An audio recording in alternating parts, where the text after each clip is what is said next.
back. Hour number 3. Dr. Bill Deagle joins us tonight. Bill is usually with us on Thursday nights, but we're happy to have him anytime we can get him. There is so much going on out there now. It is a deluge, and what we're trying to do is stay on top of things as best we can so you can make the best of it yourselves. We're not telling you what to think. We're just asking you to engage in the process. It's a tough one, and all we can do is present it as logically and pragmatically as we can. I'm still, of course, right on the Fukushima Daiichi calamity, and it is the gravest situation I think that the human species has probably ever faced. Outside of an off-planet enormous asteroid hit, I can think of nothing that might mess up more days for more people than the Fukushima plant when they try to remove these spent fuel rods, and there's some new ones in there too, but most of them are spent, from Reactor 4 spent fuel pool. And if you know the story, and most of you do, if any of them even touch each other on the way of being extracted, they won't be pulled all the way out of the water. They'll be pulled up and then over in water and put down into a separate cask, and then the crane will remove itself, the cask lid will be put on, and they'll pull the cask out. It's a tall, round object which will hold apparently one fuel assembly each. And I'm not sure how many fuel rods are in each assembly. I think it's 4, but I'm not sure. Now, about 6 months ago, TEPCO did a watch how easy it is fuel removal exercise. First, what they did was invite the media out there and then ban everyone from taking any video. No video recording until we tell you to. And then they got ready for their demo, and what did they do? They had a crane, and they went over and said, okay, you may now record. And so everyone began dutifully recording, and they dropped the crane hook down and picked up a hook which was tethered to the top of this spent fuel group, which I believe is 4 rods, pulled it straight up and out of the water into the air, right? And we'll tell you why you can't do that now in a minute with Bill. They pulled this group of, let's call them 4 rods up, and what was really funny is that the crew that was standing there was watching, and the fuel rods began to kind of sway back and forth and not mind their manners. And one of these guys reached out with his hand and grabbed the fuel rod and put it back in line with the other 3. Now, if he had done that in real life, he'd been dead in hours or less. This doesn't happen. And you knew right then and there that it was a fake exercise. They weren't really pulling out a spent fuel assembly. It was a dummy, and it was put in there in advance. That's the best guess. But this is serious business, what we're looking at now. Potentially catastrophic business for the entire Northern Hemisphere and the planet. Bill, welcome back. Thanks for being here tonight. Yeah, there's a lot of issues. I want to touch on a few things that haven't been covered that are around Fukushima. The issue that keeps coming up that we've reported on repeatedly with Chris Harris, that's his radio name, our nuclear safety expert, and he's one of the top 40 experts in the world, so he recently went to KEPCO in South Korea to review all of their nuclear plants. So he's a active working nuclear safety officer. Mm-hmm. And it was a key issue that the one that he's most concerned about straight off is the loss of the borinated rubber between all the fuel rod assemblies. That's gone now. Which means if you did pull up these rods and they bang together, they're going to cause a critical reaction, which can cause a trigger what's called a pyrophoric fire. The second thing is the seal, which is in all these fuel cooling pools. And because of neutron annealing and time, it's destroying the seal. And the two things will happen, either just decay of it, which can't be fixed. In other words, you can't fix this in the current situation. But if the tanks twist with an earthquake or with the sides and tilt over, just that portion will pull the fuel rod seal of the pool. And once they drain, all these fuel rod assemblies will not only bang against each other, there'll be no water to slow the neutrons. Right. So we have the borinated rubber gone, we'll have the water gone, and we'll have a pyrophoric fire. Now, what's the consequence? You get what's called a neutron flux. It's like basically a neutron bomb. And what happens, it not only causes a pyrophoric fire to turn most of the fuel rods into nanoparticles, but it also can cause neutron beams that can hit adjacent cooling pools like the common pool or the corium underground. And if you, and I referred to this in the story a few weeks ago, that if you take a ball, which was done at the Los Alamos research facility back in the 50s, and if you tap it with a hammer, you get what's called a criticality. And the scientist who did this by mistake or stupidity, either way, he got a flash that he saw in his eyes because he had a neutron flux that hit his DNA and shattered it. Got a massive surge of free radicals. Within 24 hours, he was dead. Now, what we're likely to see if they pull these fuel rod assemblies, they're planning to do it next week, you have to understand that the people that they have at the plant now are not the senior workers. They have a number of people that were hired and brought in there by Yakuza. Which is no training. No training. So these people are going to operate a crane. Now, the crane, the way it works, it's not like a typical crane. It kind of moves basically over the cooling pool, like on a gurney, and then it drops down, grabs these, and keeps them underwater, and then moves them to the cassette. What happened is in America back 30 years ago, they decided to, as a safety office, to checkerboard the cooling pool, which means each one of these fuel rod assemblies was separated by a space where there's nothing. In Japan, they didn't do that. So all of their cooling pools have them smack up against each other. Now, the fuel rod assembly bundles have all bent. So you can't pull these things straight out, and if they start to shatter or break or pull apart while you're pulling them, you're going to cause the fuel rod assemblies to literally not only jam themselves up, but the adjacent ones. And a lot of them are broken. We know this, too. Broken, we yeah. suspect that there's a pile of broken fuel rods. Let's tell our listeners, these rods are about 12 feet long. Right. They're about as big around as your thumb. And they used to be covered with what Bill said was boron-treated rubber. But that's gone now because when the water level dropped, the boronated rubber just evaporated. Well, the rods heated up and they started to just chewed it. They heated up and they literally turned into powder and they just walked That's right. away. So that's the deal. You got bent, twisted, broken fuel rods. They're not all perfectly horizontal and vertical in their place. And the other problem is the crane itself used to be operated by a computer. Now it's all going to be done manually. One screw up. That's it. Yeah. Human reflexes basically also has to be level. We know that the fuel rod assembly bundle and the actual cooling pool is not level anymore. Well, they're not level. The building is down 31 inches on one side. Right. In fact, there's several reasons why I postulate why they're in a panic, and there's several. The first is the inclinometer on the cooling pool tank, which is up 100 feet plus, is tilting. And there's subsidence because what they've been doing is the radioactive water is now within 4 inches or less of the surface of the ground. And they've had a number of typhoons. In the past 2 months, they've had a double typhoon a few weeks ago, and they had one a few months ago. Right. Each time they released a lot of radiation. Now, we're not in the main blast of radiation and that comes from there because it's actually, the stream is heading further north now, heading toward the border between Canada and Washington State. And it's at probably between 25 and 35,000 feet. So it's not coming down to ground level. A lot of people realize that. The thing on the ground is going to be three different things. Firstly, the surface of the water is going to have those buckyballs. They can carry up to 64 uranyl ions, basically uranium, or a larger number of other isotopes. Right. Second is what's called a fast escalator stream. We talked about before, like the Karoshi current. That you gave more details of that, where it's joined by another current from the north, and then it splits around Washington State or in British Columbia and goes north and south. But then there's a slow current that moves along the seafloor, and that one is going to strike in about 3 to 5 months. What it's already doing, and this is reported now from other sources, I cross-checked this, there's many, many sailors now have reported that the ocean, the western Pacific Ocean, within 3,000 nautical miles, is a dead zone. We know the starfish are dying.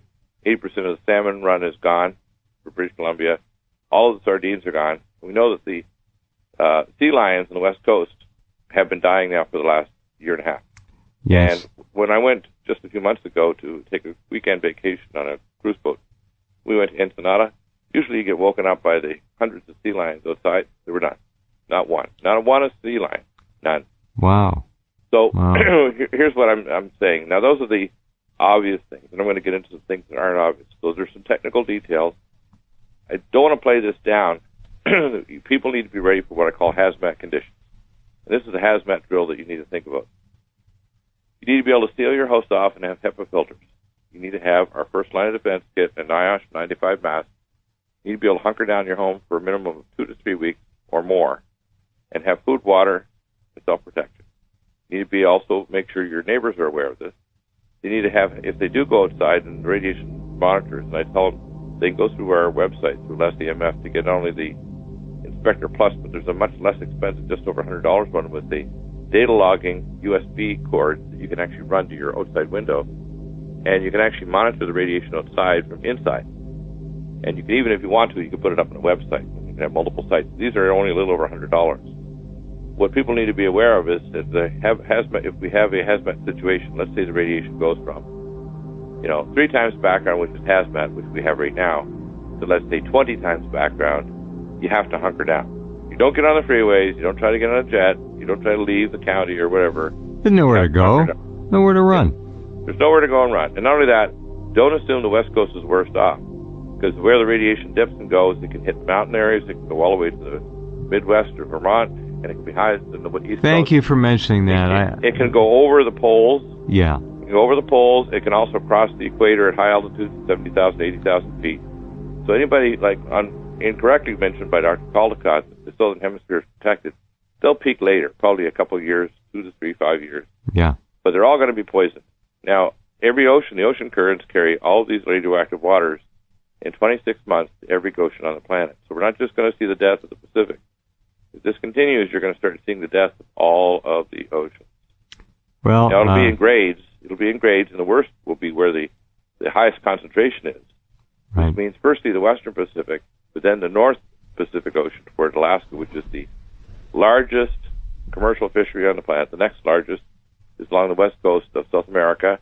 And by the way, these currents carry that radiation directly across the equator to the southern hemisphere, to the western coast of South America. So don't assume that you're going to get, quote, non-radioactive food in the southern hemisphere, because everybody was scrambling by the spring if what I think is going to happen, a major burst of radiation, to get, quote, clean, certified by a stamp on it, non-radioactive food.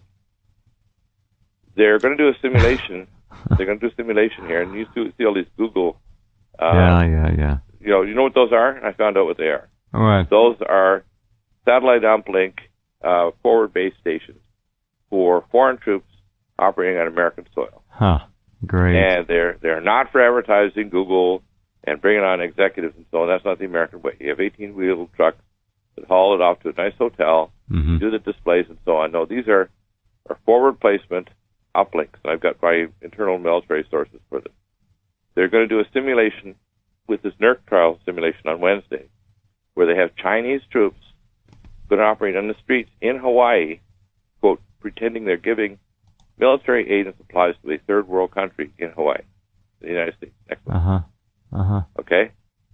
So what people need to start understanding is the globalists are ready to do this.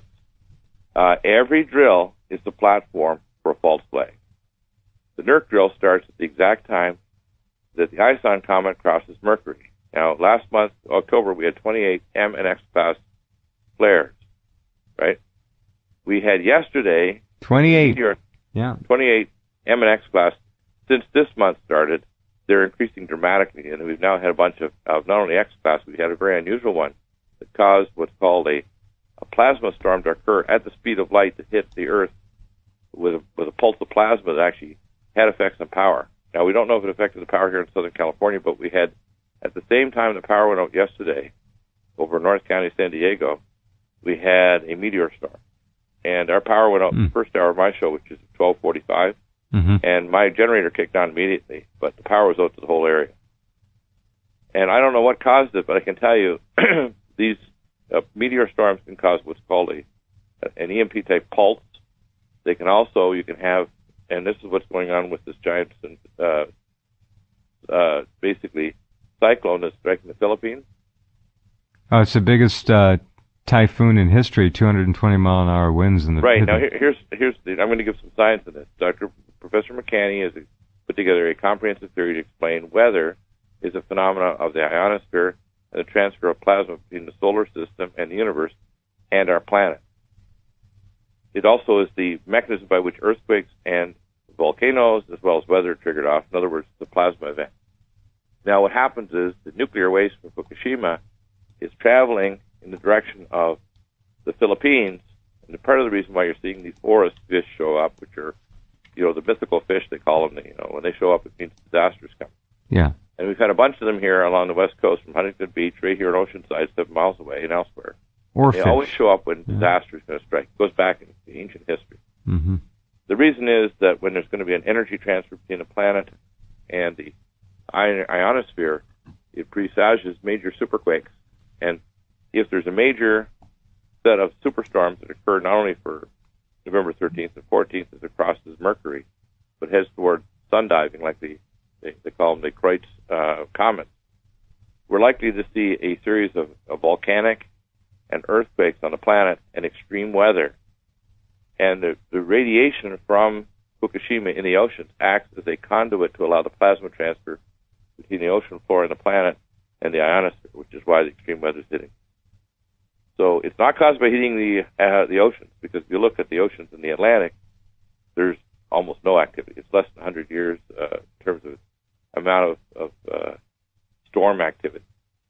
It's because in the Pacific Ocean, in the Ring of Fire, and caused by Fukushima's radiation in the water, there's an energy transfer between the plasma and the ionosphere and the Earth itself. We're going to see, I predict, some major superquakes along the Ring of Fire.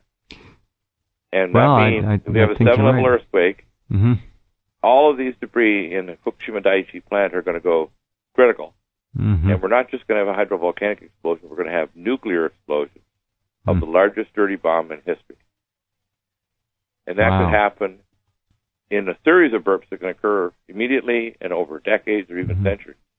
But the very high likelihood we're going to have a major surge of radiation. People need to be prepared to seal off their homes, hunker down, have food, water, etc., be ready for this, because the government's not going to be able to move quickly enough to help them. Correct.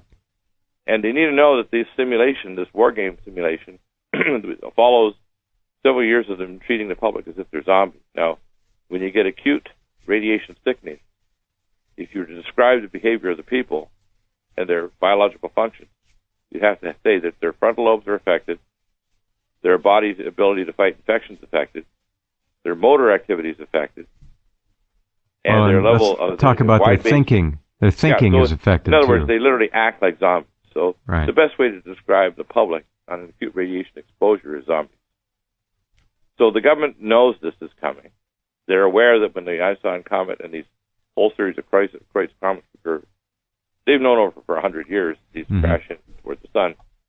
But hyperelliptical comets come from deep space in the Oort cloud, and it's 0.73 light years. And pushing behind it is a red dwarf star. That red dwarf star is in deep space, probably God knows how far out it is, but it is the primary factor pushing in these hyperelliptical comets. Now, the comets themselves are extremely dangerous, and the superstorms in the sun trigger off major earthquakes and extreme weather. So what I'm saying is we have a series of storms that could last months or even several years. We're going to have extreme weather in Earth, extreme earthquake and volcanic activity. And that means, number one, we're heading into a formal ice age by next year. That's by Dr. Easterbrook, Dr. Akhababil Azamazatov of the Russian Space Agency, and other experts. We're heading into a formal mini ice age. Mini ice age. It's not an type mini ice age that's expected by the Chinese scientists and Russians to last for 65 to 70 years. Mm-hmm. But on top of that, we are in the convergence of a 105,000-year large ice age cycle, the 11,500-year moderate ice age cycle, and the Maunder cycle. So we're converging all three cycles. Mm. Plus, we're also a convergence of a set of alignments that puts us literally in what's called this alignment that takes 26,000 years. And that alignment, what it means is that we're going to have a major increase in solar storm activity occurring, and the return every 3,615 years of this red dwarf star. Now, this is really important that people understand that the globalists are building underground cities at the rate. When I was security cleared at U.S. Space Command in the mid-90s, 94, 95, at the rate of one every 7 weeks. One every 7 weeks in the United States. By that time, they had built 132 of them. And that, over the entire planet, by that time, mid-90s, they had around 4,500 underground cities of various sizes. Some of the largest ones were in Norway, around 11.5 cubic miles in size, and some pretty large ones in China. The ones in America, the largest one in America is under Denver International Airport. DIA. The largest what? Largest underground city on the planet is under DIA. Well, they sure took a lot of dirt out from underneath it. Yeah, when they were building it, we used to call it, because I was taking care of the company managing the construction of DIA, we used to call it Denver Imaginary Airport. And because it took so many years to build it, and they, of course, formally it should have cost $500 million to build it. They actually quoted it cost $18 billion, but that's a tiny fraction because it's like off the books, like most of these black op projects. What I've been told, because I took care of the security officers for the underground cities in there, I actually took care of these security officers, told me in great detail all the trains and everything else into their building, that the actual facility under DIA is 81 square miles. Jeez. And goes down for a long way down. So it doesn't shoot off up into the Rockies? I heard there were... Yes, it does indeed. There's connections to Westminster, to Monarch, to Colorado Springs. There's underground tunnels going in every direction all across the continent. And, of course, there's transoceanic, under-oceanic tunnels as well. They're everywhere. And some of these, by the way, are very ancient. When I talked to some of the guys who were actually working with these facilities when they actually broke through... Yeah, they're not brand new. That's the problem. No, some of these tunnels were actually, when they dated them, they estimated that some of these underground tunnels using similar technology to what we have now, which is to melt the rock, not tunneling like they do in some of these typical ones, that the tunnels were estimated between 300 and 500,000 years old. Right. Yeah, I've heard that. Right. So people need to know whatever history they've been told in their history books, or the people that try to interpret the Bible or ancient books, they're all wrong. They're all wrong. We live in a very highly populated universe. Just in our own galaxy, there's between 8.8 and 11 billion planets that could be in the Goldilocks zone. And the fact is, you just do some calculations, they talk about the Drake equation. Over let's say a billion years, you can estimate that there'll probably be 100 million civilizations in our galaxy alone. And there's 450 quadrillion galaxies. Well, 8.8 billion Earth-like planets in this particular galaxy. Just in our galaxy, which is a medium-sized. And if you look at our... related health problems. Yeah, so it's pretty amazing. Hold on, Bill. We got to do a little business here. Come right back. Dr. Bill Deagle and yours truly will continue in just a couple minutes.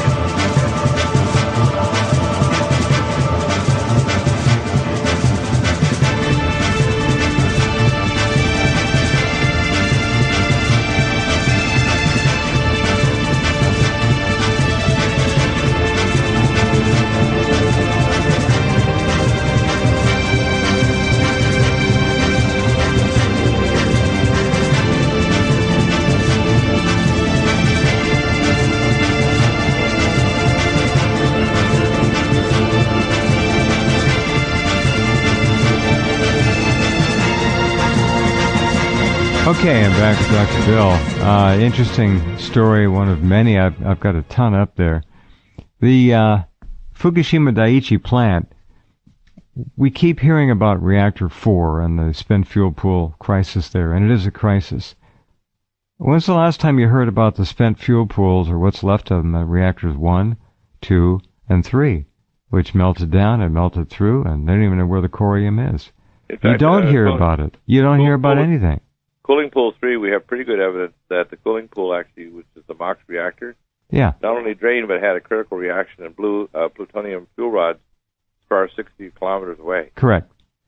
Now, here's a little, let me read this a little bit. This is very interesting. You folks know about CPM, most of you, counts per minute on a Geiger counter. And if you get over 100 counts per minute, 100 CPM, the California law enforcement people will call that a hazmat issue, and they'll bring in special suited people to check out and see if there's anything more intense in the area in terms of radiation. That's their threshold. Doesn't mean 100 CPM is going to kill you. It means that there's an alarm, and they're going to check out and see what's making it. Yeah, it calls the hazmat activation level. That's right. Okay, now, November 8th, 2013, BBC. This is a report. But visiting the plant, it struck me that our obsession with Reactor 4, we may be missing the real story at Fukushima. As our bus left Reactor 4 and drove along the seafront, I pointed my new monitor, his Geiger counter, out the window toward Reactor Building 3. All of a sudden, the needle started to spike. 1,000 counts per second, CPM, then 2,000 CPM, 3,000 CPM. Finally, it went clean off the scale of my instrument. Wow. There, outside the bus, just a few dozen meters away, is the real dead zone, a place where it is still far too dangerous for anyone to go. No human has been inside Reactor 3 since the disaster. To do so would be suicide. No one knows when it will be possible to go in. When I asked the same experts how long it would be until Reactors 1, 2, and 3 could be dismantled, they just shook their heads. When I asked them where they thought the melted reactor cores were, they shook their heads again. TEPCO was happy to show us Reactor 4, but please don't ask what they intend to do with Reactors 1, 2, and 3. Yeah, it's the David Copperfield effect. Watch what's on stage, don't watch what's behind the curtain or under the stage. And you know what the top CPM reading was? They figured out other people had meters. 186,000. Yeah. Now, what I often try to do on my show, and I hope that here we can get people to ask better questions. We wonder why we have, the first question is, why don't we have a consortium as Dr. David Suzuki from Canada or Dr. Helen Caldecott asked for, of the best scientists, nuclear engineers, safety people to come together without restraint from government, do the right thing and try to figure out what to do. And the most powerful thing we have, as I've mentioned before, is our imagination. The first thing we should decide upon is that our two biggest enemies are neutrons and water, which means the more water you pour, the more radioactive you make the oceans, the water that comes from the aquifer that flows into the area, and the neutrons that occur because the bornated rubber is gone. You have basically a corium, which is like a lava lamp, that basically on its own can do criticality, or if you have a hydrogen explosion underground, because you have zirconite cladding that can generate hydrogen or tritium, you're going to end up with a critical reaction and nuclear explosions underground, or a real big pyrophoric fire, which is quite possible to occur. The first question to ask is, why hasn't this happened? And why do we still have the nuclear industry trying to defend something that's indefensible? Because to be honest with you, the biggest problem I see is that nuclear needs to start pulling out Tier 1 science and getting rid of these old reactors and getting rid of this nuclear material. Nuclear needs to be in our future, but it has to be fusion energy. And what they've done is they've shoved down our throat Tier 2 science, which tells us in 20 or 30 years we'll have it. Too late. We need to realize there's plenty of oil on Earth, but if we used it all, the ability of the Earth to generate carbon dioxide and turn it back to oxygen is limited. CO2 is not the problem of the death gas. In fact, our CO2 levels being higher will actually create more plant life and create a bigger oxygen-hydrogen conversion cycle, but it takes a long time, maybe a few centuries, to have an effect. In fact, the research that was done looking at old Earth cycles suggested that the time between the increase in solar activity and the increase in the carbon dioxide generating more oxygen takes around 800 years. 800. So if we just burned up all the fuel in Venezuela, we would drop the oxygen concentration low enough that all mammalian life on Earth would cease to exist. Now, if we kill the oceans, it's like giving the world chronic obstructive pulmonary disease. So you go from someone that can use a walker and walk 2 or 3 miles to someone who has to be carried to go anywhere. In other words, the world is going to go on life support. And where I see things going is a massive die-off of the human population from, I call the mitochondrial apocalypse. If you look at GMO food, mineral depletion of the soil with sulfur fluoride and killing off the agrobacterium and the other bacteria that fix minerals, trace minerals like selenium, chromium, vanadium, molybdenum. If you look at smart meters, fixed switching mode power supplies that damage mitochondria, and now you have radiotoxins, the primary common pathway is mitochondria. Now, if you look at all of the illnesses on Earth, including trisomic babies and diabetes, asthma, and chronic autoimmune diseases and everything, they're all parallel because of one thing. They all converge on the mitochondria. All illnesses lead to a death of mitochondria, damage to them, reduction of mitochondrial numbers, and an increase in what's called the protecting reflexes to create reverse thyroid hormone to block the mitochondria so that you don't die from body mass loss, which causes diabetes. That's basically insulin resistance, loss of mitochondria, and loss of mitochondrial responsiveness to energy level is low. You get low what's called redox. And a lot of this information I'm going to have in my first book, which I hope to have up before Christmas. It'll be an ebook called Quantum Functional Medicine. And it's going to be a very big paradigm change for even doctors to do functional medicine, because the current model, just like when Einstein wrote his special and general theory of relativity, we have to understand that all these things are entrained. The physical Earth itself is an organism. We are actually parts of that organism. We're also parts of an organism called mankind. We're also entrained as the other living things in our planet. So even our epigenetics of us being able to express our own personal and corporate self on the planet is dependent on other living things. So when parts of the world die, a part of humanity dies too. And it triggers off what I call, on a spiritual level, a corporate death.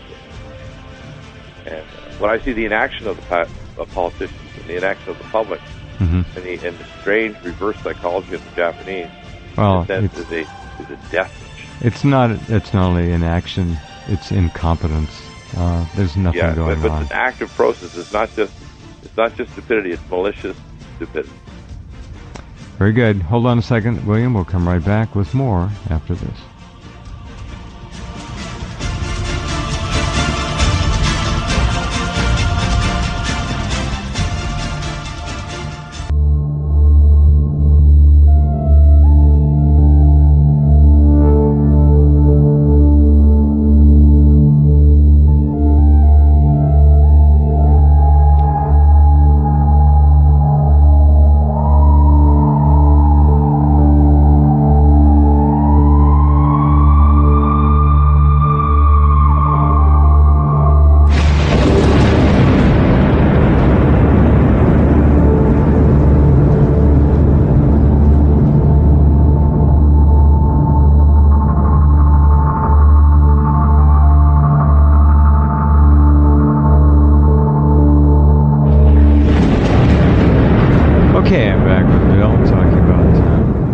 Fukushima, you're going to hear a lot more about it. They're going to start, was it 3-4 days now, Bill? Pulling those bent, broken, twisted... Next Friday, is what I heard.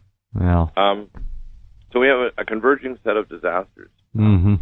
What's happening, though, people say, well, the first question is, why are they doing nothing about it? Why are they, for example, the Democrats could have brought in a health care plan that would be a universal one. As I proposed, they get rid of insurance and make anybody who's an American receive health care as a national right. They have a federal and state tax to get rid of all this workers' comp and separating it out. They put the doctors on a salary, have the primary doctors hire and control everybody through the county. That's a real simple system. And you then can compete on the world stage in terms of manufacturing. You also have a better public health policy so that when the doctors identify that something like GMO food or aspartame is bad, once the doctors have said that, it doesn't go to legislation or courts or anything like that. It's just done. If this mechanism was present, doctors would get additional advantages by professionally being involved, personally being involved in the you want to call it public committees to teach the public about real preventive medicine. We would not have toxic things in our water like fluoride, because we'd have a system that would be responsive to truly the people who understand and know what's going on. Now, why is this important? Because we haven't integrated our scientists between Russia and China and other countries to deal with dangers from space. And, right now, if you go to spaceweather.com, you can find about the asteroid with 6 tails that's coming in, the Ison comet. Yeah. And, for example, the AR-1890 cracked with an X1 flare. They thought it was, yesterday they actually underestimated it to be an M8. Well, it was the biggest one of the year. Yeah, the biggest one of the year. And what these do, and this is maybe the one, things like this can actually trigger off not only earthquakes and volcanoes, but extreme weather. But they also have effect on behavior. They have effect on the ionosphere that affects people's minds, if you want to call it. Now, why is all this happening now? You got to understand the universe is like a hologram. And the holographic universe is basically, if you look at the whole holographic universe, even the star signs were known by the ancients. And they had interpreted those star signs and understood them. They explained, in fact, the nature of what mankind is and what we are as a not only physical but hyperdimensional being, i.e. your soul. They explained also that the universe is a highly populated place, not where we're the only isolated life form. They also said that the God of the universe is a God of countless worlds. And the problem that I see is that perspective of people doesn't understand that we're responsible for our world. We're the stewards of the planet, but we're neither being responsible or interacting positively with other scientists from other countries, or trying to understand and transcend beyond our differences to understand that if we don't come together, humanity's not going to make it. What I see happening right now is questions are being asked of our governments are pouring trillions of dollars into systems to control the public with oncoming disasters. We have a bifurcation of science into Tier 1 and Tier 2 science, and they're hiding everything from our ancient history, like ancient nuclear wars, the history and the biology and the genetics of what mankind is. The nature of the universe and even ancient objects that are present on the moon and Mars and elsewhere. None of these things are open to the public because it's thought that if you consider them, even if there's obvious evidence of it, you're somehow a kook, and you have to be marginalized if you raise questions based on observation. Yep. Right? For example, I talked to underground explorers who have actually gone through Turkey and other places where they know some of these underground cities probably have dated at least 12 to 13,000 years ago. So a lot of the people that quote or misquote the Bible as saying that mankind's only been here 7,000 years, obviously they're just not playing with a full deck. Mankind, our God, is a very big God of, at least in this local universe, 450 quadrillion galaxies. So there's more galaxies in the universe than grains of sand on every ocean beach. On every ocean of the world. More galaxies than grains of sand. Unbelievable. And that's what we know about. We that's can't what we know see about. That's we in our can't local see the universe, and there may be infinite universe. So when mankind looks up to the stars and he starts asking better questions, then we have a better perspective. Now there's a spiritual side of mankind. I tried to explain this. We are both an I and a we. I call it the way. We/I. And what the early church was called was the way. So I use that little play on words to explain when Yeshua HaMashiach, which is the God of the universe incarnated in human flesh, he's trying to teach us as a metaphysician what we are, the nature of our responsibility, how our thoughts and our corporate actions literally create the future. And we actually, as a group, as a population of the people, have a death wish. And we need to extinguish that death wish. One of the things that Jesus would say is that your sins are forgiven when people would be healed. I'm thinking we need a repentance on the terms of the negative thoughts that people are creating that are causing fulfillment of the disaster of Fukushima. And the inaction of the scientists and the politicians, like Obama prancing around like a narcissistic fool, yet no one's considering the danger of Fukushima to making much of the United States a radioactive dead zone, or destroying the unborn, or causing a massive population collapse. You can't support a superpower if your population's dying from radiation sickness.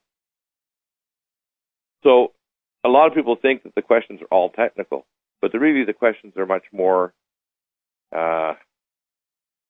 astro-spiritual. They're much more cosmic. And they're the same questions that Jesus asked people and taught the disciples. Who are we? He said, when I return, you shall be as I am, not qualitatively different, and even doing greater things in the Father's name. So what he's saying is, there needs to be an ascension of mankind. This is a time not when we need to fret about Fukushima or nuclear war, but the solution to the problem is us. We literally have the DNA coded in us spiritually to be the solution to a world that's dying. We're supposed to be the stewards of this planet. And if we, like Suzuki says, would bind our minds together and literally come together as a corporate being, exactly, their brightest minds, the problem could be solved. Yep. I mean, if I can come up with 20 ideas as to technically what to do with Fukushima, right, or to fix the healthcare system or financial, and I'm sitting in a studio in Southern California, why has mankind not proceeded? And the reason is, I'm called to speak, not just as Dr. Deagle, but as a prophet. Now, in all ancient cultures, the prophet had a higher place in society than the warrior king. And when they talk about people like Enoch, everyone came to him not because he's the most powerful man on earth, it's because he was one of the wisest. Yeah. And the reason is we need wisdom now. We have a dearth of wisdom. We need a transformation of mankind from the inside out. If we're going to fix Fukushima, we need to be able to split the subatomic nucleus to destroy radioactive isotopes. We need to be able to pull energy from the galaxy, from the research that's coming out of the Higgs boson research and about fusion energy. We need to transform the idea of what is war. War is obsolete. You can't start a war without the proxy nations eventually causing a thermonuclear, biological, chemical release. Of course. It's obsolete. So the idea of a military-industrial complex is an anachronism. You can't defend yourself against Armageddon. You can just decide to either do it or not. And I think what Fukushima is basically asking us, are we going to decide to end the nuclear age of boiling water with radioisotopes? You get 50 years of hot water to create electricity and 4.5 to 20 billion years of radioactive waste that a more primitive culture can't get rid of, so it destroys the ability of life on Earth to adapt. And I think the real question is happening at a cosmic level. If you were to look at a cosmic collective of civilizations, you want to call it the courtroom of the angels and the transdimensional beings that are in the image of the Most High God, and what I call the Council of the Eshkatan would be the best term to refer to it, which means it's beyond time-space in the higher dimensional realm. You have to understand that the God of the universe is asking mankind, will you decide to be transformed and ascend, or will you let yourself be extinguished? It's not for, quote, an intervention to occur. It's for us to become the intervention. We need to become the intervention. And that's why when you see all these UFOs trying to stop nuclear war by fusing the silos and doing other things to shut things down with reactors at a distance, they're just seeing the good side of the intelligent beings in the universe, and there's also the evil side pushing forward to try to have mankind commit suicide. And we need to realize we're in this cosmic war. This is not just a mankind that's gone screwy or toxic from fluoride or radioisotopes or bad food or bad attitudes or bad religion. We have a mankind that's been steered by both good and evil for many thousands of years. Oh, yes. We're an amalgam of both. We have both the capacity, like Jesus said to Peter, to get thee behind me, Satan. The Satan will is in all of us. We have to extinguish that. And we can also become godlike when we actually take our responsibility and can actually become co-creators of our future. And that's what the globalists are doing. They're steering us with high-definition television, with media, with being connected to the Internet, sucking our soul through the Internet. So instead of a 2-ounce soul, we're having 2-gram soul. We have a false religion that doesn't make us literally be like Jesus in every way. Qualitatively, we always look up and say, well, just heal me. The healing comes from the first thing I call humility, where we have to accept that only good comes from an infinite creator that knows what is right for us. The ultimate parent, we want to call it. And that ultimate parent is telling us, mankind, will you be transformed or will you extinguish yourself? And I think Fukushima is asking that question. I think that the attempt by our crazy government and Obama to start a nuclear war against Syria is asking that question. I think the insane, Sabbatean, Satanistic state of Israel being given all the weapons to attack Iran, and Saint Putin, literally Vladimir Putin of the so-called Soviet Union, former KGB GRU, is literally like a saint standing there holding his hand up against Obama and the globalist bankers to hold back the winds of Armageddon and the extinguishing of mankind. Remember Edgar Cayce and what he said about Russia. One day, the Soviet Union would be Russia, he called it, would be the hope of the world. They've had that prophecy in the Soviet Union for over 500 years. The Russians have known this. I know. That's why they're so fervently religious. I believe it. And of course, they now know that the Israelis killed Yasser Arafat with polonium. They poloniumized them. Yeah. The reason is these people are not Jews. I don't like these words. No. The word really. They're by transdimensional demonic entities.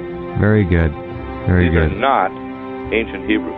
No, sir. These are imposters. Thank you, Bill. We'll see what happens. Ask better questions. Take action. Talk to you next week. Understand that we are the solution. We are the transformed one. Amen to that. All righty. Good night. Take care. Okay, and that's it for this Friday and weekend coming up. Hope you have a good one. Take care of yourselves, and we'll talk soon.